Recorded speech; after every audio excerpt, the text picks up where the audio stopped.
buenas noches, soy Omar Mariluz y esto es Cuentas Claras. Vamos a hablar y analizar la propuesta del Ejecutivo que tiene que ver evidentemente con esta franja informativa. Pero no olvidemos los otros casos que también son importantes, sobre todo el caso de la investigación de la presidenta Dina Boluarte, donde su amiga o su ex amiga, su ex asesora, su ex mano derecha, Patricia Muriano, que se encuentra en los Estados Unidos, evidentemente, ha decidido declarar. Ha hablado ya el abogado de Patricia Muriano y una de las grandes preguntas es ¿qué ha confirmado y qué no ha confirmado? Porque no solamente se trata de la cirugía, las operaciones, sino también de denuncias de firmas falsas o de firmas que no habría realizado la propia presidenta Boluarte, pero el fin de semana, ayer, Cuarto Poder lo que ha revelado también es sumamente interesante y revela, ojo, la falta de transparencia en Palacio de Gobierno y tienen que ver con visitas que se han hecho justamente a Palacio que no han sido registradas por la famosa Puerta 6. Ojo con eso, porque según el testimonio de Muriano, el propio doctor Mario Cavani, quien operó a la presidenta Boluarte, habría entrado por la famosa Puerta 6 y su ingreso no habría sido registrado. Para hablar de este y otros temas estamos con el congresista de Fuerza Popular, Fernando Rospigliosi, además presidente de la Comisión de Constitución del Parlamento. ¿Cómo está, congresista? Muy buenas noches. Buenas noches, Omar.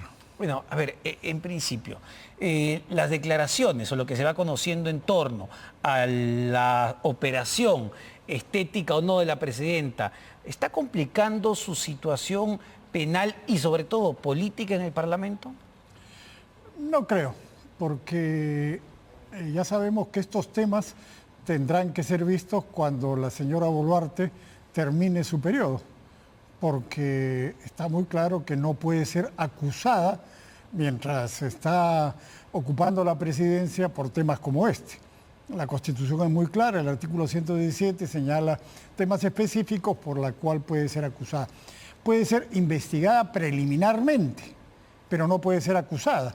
Así es que supongo que esto va a seguir, pero el 28 de julio del año 2026 termina su periodo y a partir del día siguiente su situación cambia. Es decir, así se llegue, digamos, a generar más indicios de que la presidenta de la República, por ejemplo, no solo se operó y no solamente abandonó el cargo, que es la investigación fiscal en este momento, sino que incluso pagó con puestos públicos, con puesto del Estado, esa operación al doctor Mario Cavani, pese a que eso se vaya haciendo más evidente, desde su punto de vista no ameritaría, digamos, una vacancia. No desde mi punto de vista, desde el punto de vista constitucional. O sea, la Constitución establece claramente los temas por los cuales un presidente puede ser acusado. Sí, claro. Investigado preliminarmente, sí. Sí, claro, pero me refiero, apelando también a la Constitución, a la figura de la vacancia presidencial. Bueno, esa es otra cosa, la vacancia por incapacidad moral. Exacto. En mi opinión, ese es un buen artículo que algunos han pretendido suprimir. Yo creo que debería permanecer, está ahí desde el principio de nuestra historia republicana, desde 1828, si no me equivoco, y ese es un artículo que sirve para resolver una crisis política que no tiene otra solución que la vacancia presidencial. No creo que este sea el caso, sobre todo estando ya con elecciones convocadas. Entonces, en mi opinión, eso no amerita una vacancia presidencial y entrar en una situación caótica como la que entraríamos ya a puertas de una elección como la que tenemos por delante. Sí, claro, nadie quiere evidentemente entrar a un proceso de inestabilidad y además con todo lo que hemos vivido, eso queda clarísimo. Pero nuevamente pregunto, congresista, si el que se llega a demostrar que la presidenta no firmó esos decretos supremos, que no pagó por la operación que se hizo en la cara y lo pagó más bien entregando puestos del sector público. Eso sería un delito. ¿No implica una crisis política en sí misma? No creo que amerite la vacancia. Que eso indicaría, en el caso de confirmarse la comisión de algunos delitos, probablemente sí, por los cuales la señora Boluarte tenía que responder el 29 de julio del año 2026. Entonces, a ver, pero en todo caso, si bien no ameritaría desde su punto de vista una crisis política que lleva un proceso de vacancia, ¿a usted qué le parece en todo caso, como político, como parlamentario, como congresista, lo que se va revelando en los últimos días? Lo más grave de lo que has mencionado creo que sería el hecho de que haya entregado cargos públicos a cambio de una operación. Eso sería absolutamente incorrecto e ilegal. O sea, estaría pagando con recursos del Estado un asunto privado. Si es que la teoría que has esbozado se confirma. Pero, como digo, eso se debe investigar y seguramente se va a investigar. Ojo que no es lo que yo he esbozado, es lo que ya se ha venido revelando, el semanario Libres 13, los testimonios además de la propia Muriano, que no es cualquier persona, ¿no? Es muy cercana, o era cercana a la presidenta Boluarte. Entonces, digo, la gravedad de las acusaciones y de la información está ahí. Sí, como te digo, eso se debe investigar preliminarmente y la señora tendrá que responder cuando termine su periodo, como señala la Constitución claramente. ¿Y no debería ser llevado esto, digamos, a una comisión dentro del Congreso? Es decir, no tiene un rol el Parlamento, su rol fiscalizador para justamente analizar sí, lo que pero viene ese es un asunto fiscal, no es un asunto, creo yo, que amerite una comisión investigadora que, entrando a etapa electoral, se convertiría en otra cosa. De ninguna manera. Digamos, ya tenemos suficientes problemas en el país para generar más de manera artificial. Tenemos un problema muy grave, que es el de la seguridad ciudadana. Sí, claro, pero ojo, acá no hay un tema artificial. No, digo llevarlo al Congreso. Acá hay un testimonio, ¿no? Me refiero a llevar eso al Congreso y crear una comisión investigadora sería generar una crisis artificial, porque ese problema está en manos de la Fiscalía y que siga la Fiscalía investigando. Ese es sí, claro, pero el Congreso de la República también tiene un rol. No, el Congreso de la República tiene muchos problemas, que no quieran investigarla. Muchos problemas que resolver y ese problema no me parece el más relevante. Te lo digo con toda claridad. Hay muchos problemas, no me parece el más relevante. No es relevante que una mandataria, que el presidente de la República esté entregando puestos a cambio de una operación quirúrgica. Hay varias denuncias similares que se han hecho que son muchísimo más importantes que esta. ¿A usted le parece poco relevante? No es lo más relevante que hay en este momento para que el Congreso se dedique a eso. Hay temas mucho más importantes a los cuales tiene que dedicarse el Congreso. El tema de la seguridad creo que es el tema más importante en el país y creo en este momento tenemos temas económicos, por ejemplo, que son muy importantes. A cada rato está saliendo en tu propio periódico Gestión el tema de la minería, por ejemplo, tenemos precios exorbitantes de minerales que no se pensaban que podíamos tener, de cobre, de oro, y tenemos proyectos entrampados, tenemos discusiones sobre el reinfo. O sea, en el Congreso hay infinidad de temas que son realmente importantes y creo que ese no es el más importante para el Congreso. Ese es un tema que debe seguir su curso en la Fiscalía. ¿Y le parece, por ejemplo, relevante lo que plantea el Ejecutivo de crear una franja, por ejemplo, para que los medios de comunicación tengamos que informar las acciones que hace justamente el Parlamento? Esa es una medida absurda que espero que no prospere en el Congreso. El gobierno tiene, si quiere hacer lo que dice el ministro de Justicia, me parece que es el que lo ha propuesto, tiene sus voceros. Tiene, para empezar, el ministro del Interior, que es el encargado de eso, y el anterior ministro nombró a un vocero, además, ¿no es cierto?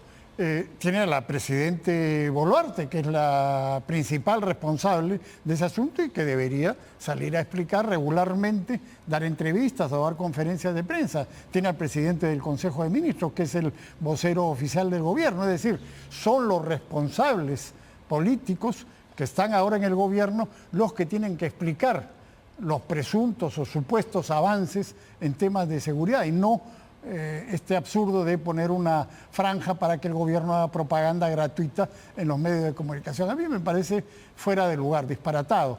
Y entiendo que van a hacer una propuesta al Congreso, veremos. Pero yo espero que eso no prospere y creo que no va a prosperar en el Congreso. Y aparte, no sé, creo que es poco eficaz, ¿no? Es decir, si me dan 40 minutos del el premier Adrián Sen o el ministro del Interior contándome los supuestos logros, no sé cuánto impacto tenga.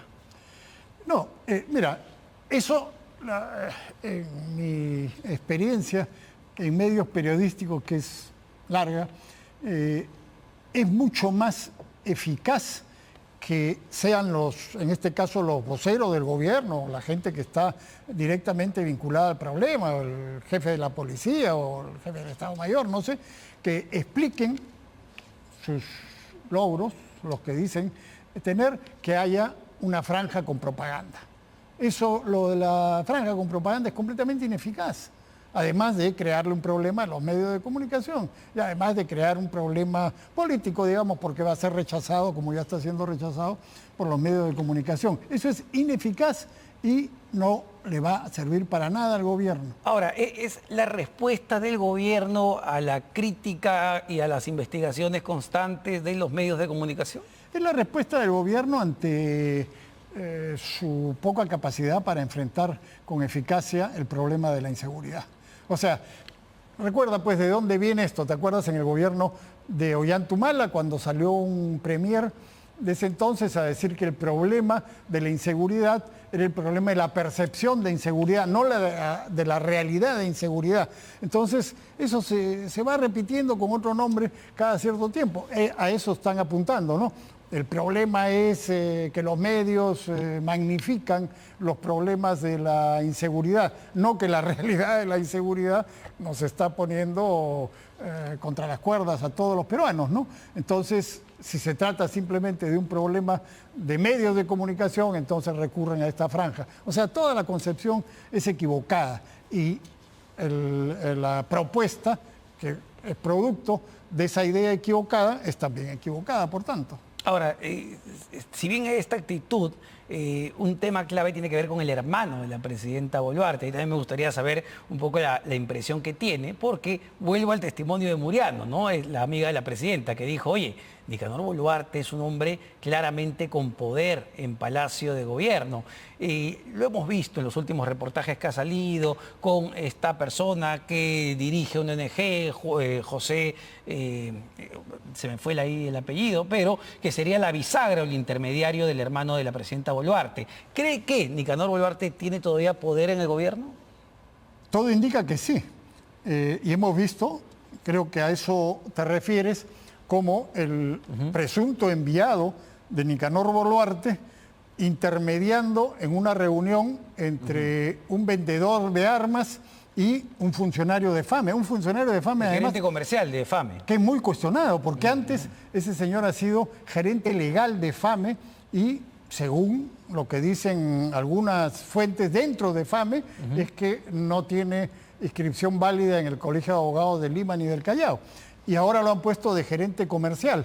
Y en FAME hay cosas muy oscuras que yo vengo denunciando desde hace bastante tiempo y ahora vemos una evidencia de esta relación completamente impropia entre estos tres personajes que ha sido publicada el día de ayer. Solo para ponerlo en contexto, justamente la investigación es de Cuarto Poder y el personaje efectivamente es Garbosa, José Garbosa, que ya Cuarto Poder había identificado en un reportaje anterior porque Nicanor Boluarte iba justamente al edificio en Miraflores donde está esta ONG.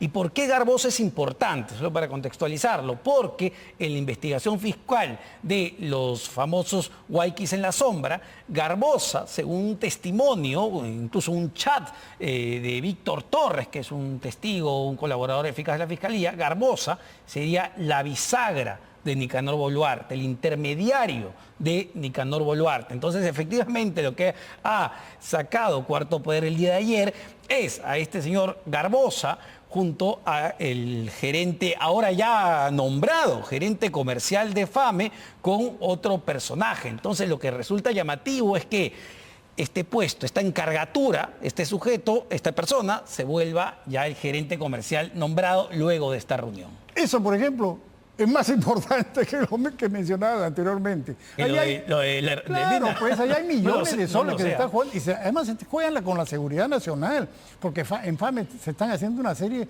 de negociados a costa de no solamente los recursos del ejército y de la policía, sino con una calidad de material discutible que se le entrega al ejército y a la policía. Ahí sí tenemos un tema que es muy importante y que el día de ayer, con este reportaje donde aparece esta extraña relación entre un individuo que es el que vende una serie vende no solamente armas, sino una serie de suministros. Diego Alfaro Di Natale, vinculado al negocio de armas, justamente. Así es, claro que sí. Ese es uno de los que a cada rato su nombre aparece, pero no aparece públicamente, pero en la gente que conoce aparece a cada rato como... Y FAME se le ha dado una ley completamente absurda, yo he planteado su derogatoria ya, que hace que, por ejemplo, el ejército o la policía ya no hacen licitación.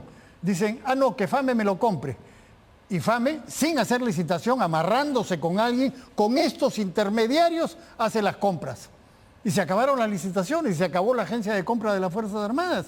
Ahí sí hay cosas graves que se deberían investigar. Yo espero que los medios de comunicación sigan investigando eso. Y ahí sí el Congreso debería tener un poco más de interés en estos temas. ¿Esto lo debería analizar la Comisión de Defensa? Debería. En varias oportunidades se ha citado al ministro de Defensa para responder estos asuntos, pero lo pasan por agua tibia, se va y al final no ocurre nada. Entonces ahí tenemos un tema que es importante. Ojalá que también el periodismo siga profundizando en la investigación de estos temas. Porque es verdad, ¿no? Y a veces se habla poco, pero efectivamente en la industria armamentística hay millones de dólares en juego. ¿eh? Armamentística, sino suministros de todo tipo que le entregan a las Fuerzas Armadas y a la policía, que a veces son de mala calidad. Ahorita, por ejemplo, la policía había comprado 3,000 y pico chalecos antibalas, ya habían firmado el contrato, al parecer eran de una calidad aceptable, ya lo anularon. ¿Para qué? Anularon el contrato después de haber sido firmado, para buscarse algún proveedor que ya está con estos intermediarios amarrados. Pero digamos, con lo que ha revelado Cuarto Poder ayer, podríamos, podría sugerir incluso al Ministerio Público que Nicanor Boluarte sigue operando en las sombras. Obvio. Bueno, pero si es que es verdad, pongámoslo también así, que este señor es su delegado, digamos, para este tipo de operaciones. Pero por lo que se ve en el reportaje, no ha habido ningún desmentido, por lo menos yo no conozco hasta ahora. Pareciera que venía justamente de una reunión con Nicanor Boluarte, ¿no es cierto? Eso es lo que me parece haber visto en el reportaje, que este señor estuvo con Nicanor y de ahí va a esta reunión. Ojo, lo que reveló Cuarto Poder el domingo pasado fue justamente las reuniones que tenía Nicanor en el edificio de Miraflores, claro, y donde incluso fue Martín Belaúnde el ocio, y es lo que ya se había conocido. Esta es una nueva reunión, justamente con estos intermediarios de la industria de armas. O sea, sigue operando. Cuando no tiene ningún cargo público y su única vinculación es ser hermano de la presidenta Boluarte. Eso está muy mal, por cierto. Ahora, un tema adicional que sí, congresista, me gustaría saber su opinión porque tiene que ver con su colega de bancada, el congresista Ernesto Bustamante, un comentario que ha hecho, me parece, en la Comisión de Ciencia y Tecnología, donde, a ver si podemos poner el byte, pero donde sugiere lo siguiente, que sugiere que por un tema biológico, las mujeres no se dedican a la ciencia. Y lo que parece un comentario, es un comentario totalmente anacrónico, machista, no sé cómo lo veo o evalúa usted. Mira, no sé, yo he visto unos segundos de un video donde hablan de porcentajes de mujeres que están en la ciencia y él dice que no es verdad que haya un porcentaje de no sé cuánto. 33% dice. Dice que no es verdad que hay ese porcentaje, sino que es menor. Bueno, es un asunto estadístico que supongo puede ser dilucidado con relativa facilidad. A ver, lo que dice es más grave. Dice textualmente lo siguiente, además del 33%, que le parece rarísimo que el 33% de las mujeres se dediquen a la ciencia. Eso no puede ser, porque debe ser mucho menor. Dice, si no es porque sencillamente hoy en día no hay condición biológica aparentemente que incentive a las mujeres a participar en ciertas ciencias. ¿Cómo que condición biológica? Bueno, lo que entiendo que está diciendo es que hay condiciones para que determinadas personas se dediquen a determinadas actividades. No creo que Ernesto Bustamante, a quien conozco y que es un científico No parece un comentario muy científico, bueno, al menos ese, ¿no? No creo que esté diciendo que las mujeres son lo que se ha pretendido en algunos comentarios que he visto, que son inferiores, ni mucho menos, sino que hay predisposición para determinadas actividades entre los sexos. Bueno, pero en fin, es algo que tendrá que explicar porque yo no puedo sí, claro, yo quería explicar una cosa donde no he estado en esa reunión, ¿no? Entiendo que ha sido una comisión. Ha sido una comisión de ciencia y tecnología, me parece. Algo así, sí. Bueno, el propio Ministerio de la Mujer se ha pronunciado al respecto, ha dicho que esto es un comentario claramente machista. Pero que vayan a las estadísticas, pues, si es cierta la estadística o no, y ahí se determinará. No, la que discutían ahí. Sí, pero decir que por una condición biológica las mujeres no pueden llegar a la ciencia es machista, ¿no? Una última cuestión. La fiscal de la Nación, Delia Espinosa, se ha ido de vacaciones, luego de instruir diligencias para investigar a Fuerza Popular y quizá al partido de Carlos Álvarez. Así es. Bueno, eso muestra claramente lo que muchos hemos venido diciendo de hace rato. Hay una politización brutal de parte de la Fiscalía, ¿no?, que está demostrada en este caso cuando dedica un fiscal supremo provisional a una investigación que es completamente absurda y fuera de lugar. Porque el artículo que citan ahí para justificar la investigación es un artículo, el artículo 14 me parece, que se refiere a actividades terroristas o actividades violentistas. Y a partir de eso... que afectan los principios democráticos, así es absurdo, ¿no? En lugar de dedicarse a lo que tiene que dedicarse la Fiscalía en este momento, nuevamente el problema que estábamos mencionando, la seguridad ciudadana. Pero hay una labor sistemática de la Fiscalía, no solamente de perseguir a los partidos políticos adversarios de la mafia caviar que controla la Fiscalía, sino a perseguir a policías y militares. Dicho sea de paso, recientemente un juez, la semana pasada, en Guaura, ha aplicado la ley del Congreso, la 32.107, que declara que las leyes no son retroactivas en el Perú y que no se puede aplicar leyes del año 2002 a hechos ocurridos en el año 91, como el que estaban involucrando a varios militares y policías. Pero la Fiscalía ha apelado, o sea, la ley del Congreso no se cumple porque la Fiscalía no le da la gana. Eso es inaceptable y bueno, eso confirma una vez más que este grado de politización de la Fiscalía no le hace bien al Perú, que debería tener una fiscalía dedicada a perseguir a los delincuentes y no a los policías y militares. Y solo para terminar, pero hace bien al irse de vacaciones, quizá para tomarse un respiro, reflexionar un poco más sobre la situación política. Debería reflexionar sobre su pésima actuación, digo yo. Muchísimas gracias al congresista Fernando Rospigliosi de Fuerza Popular y además presidente de la Comisión de Constitución del Congreso. Vamos a una pausa. Venimos para conversar con el congresista Guillermo Bermejo y además líder de Voces del Pueblo.